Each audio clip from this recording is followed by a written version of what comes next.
Japan चाहिँ एकदमै developed country हो, सो त्यहाँ त ट्रान्सपोर्टेसन सिस्टम त एकदमै गजबै होला भनेर सोच्नु भएको होला होइन।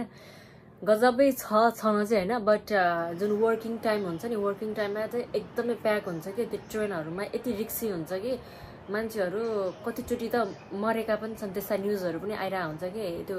थेल्ने धकल्ने टाइपको हुन्छ, यति धेरै प्याक हुन्छ कि वर्किङ टाइममा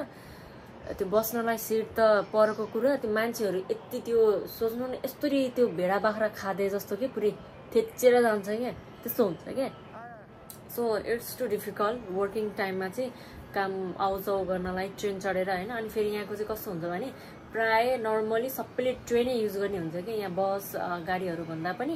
म्याक्सिमम युज हुने चाहिँ ट्रेन हुन्छ कि। अनि ट्रेनहरू धेरै सेनहरू पनि हुन्छ, सेन भन्नाले लाइनहरू जस्तो यो साइकल सेन अनि केही तोहको यो ट्रेनको सेनहरू के लाइनहरू हो, यो प्लेटफर्म यो सेन भनेर हुन्छ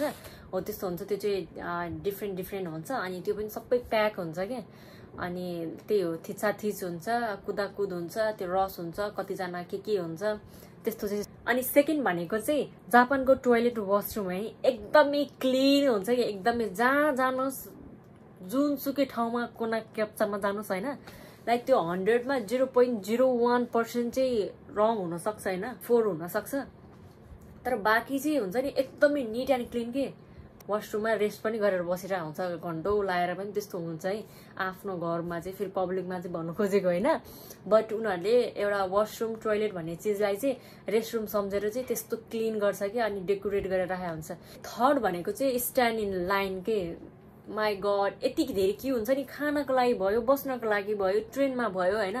मान्छेहरू के त्यो कसैले आएर यो लाइनमा बस है भनेर भनेको हुँदैन। केही चिज चेन्ज हुनु छ भने हरेक पर्सनहरू चेन्ज भयो भने आफै कन्ट्री डेभलप हुन्छ भनेको चाहिँ यिनीहरूबाट हामीले सिक्न सक्छौँ कि। अनि अर्को कुरा भनेको चाहिँ जापानमा चाहिँ जो डिपेन्डेन्टहरूमा आउनु भएको छ होइन, अनि कोही चाहिँ भाषै नपढेर आउनु भएको छ, कोही फ्यामिलीको डिपेन्डेन्टमा आएको छ, त्यस्तोहरूलाई चाहिँ अथवा इभन स्टुडेन्टहरूले पनि गर्छ कि गर्दैन, उहाँहरूले त एक्चुअली भन्नुपर्दाखेरि त स्टुडेन्टहरूले अभियसली गएर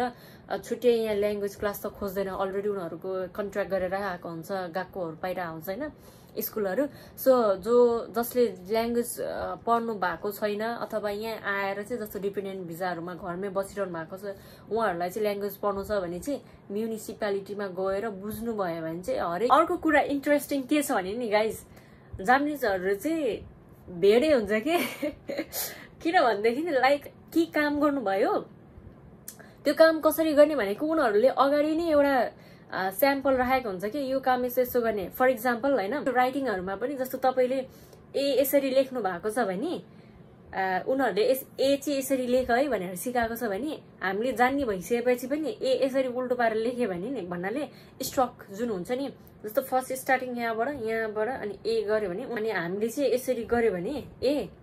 त नै हो तर त्यो स्ट्रोक भएन मिलेन भन्छ कि उनीहरूले देख्यो भने, त्यस्तो टाइपको हुन्छ क्या। जे सिकाएको हो त्यही नै हुबहु गर भन्छ कि, अलिक भेडे टाइपको हुन्छ कि त्यो चाहिँ होइन। अनि लास्ट वान इन्ट्रेस्टिङ चाहिँ जो अहिले जापानिज ल्याङ्ग्वेज पढिरहनु भएको छ तपाईँहरू कन्सल्टेन्सीहरूमा होइन, तपाईँहरूले पढ्दाखेरि चाहिँ जस्तो ग्रेटिङहरू गर्दाखेरि चाहिँ ओहायो गोजाइमास भनेर भन्छ होइन, मर्निङको ग्रेटिङ, अनि त्यसपछि दिउँसोको ग्रेटिङमा चाहिँ कोनिचिवा भनेर भन्छ होइन, पढाएको होला नि त कन्सल्टेन्सीहरूले। अनि थर्ड भनेको चाहिँ कोनबाङ्बा भनेर त्यो जुन इभिनिङ टाइममा भन्छ, अनि रातिको ओयासु मिनासाई भनेर जुन भनिरहेको हुन्छ नि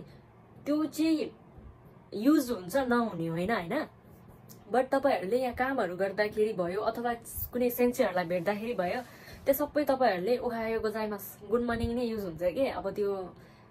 फर्स्टमा आउनेलाई त के हुन्छ भने झन् जस्तो मैले ओहायो गोजाइमास भन्यो भने त ठिकै छ होइन, अनि मैले इफ दिउँसोको टाइम हो मैले त यो पढेर आएको छु नेपालबाट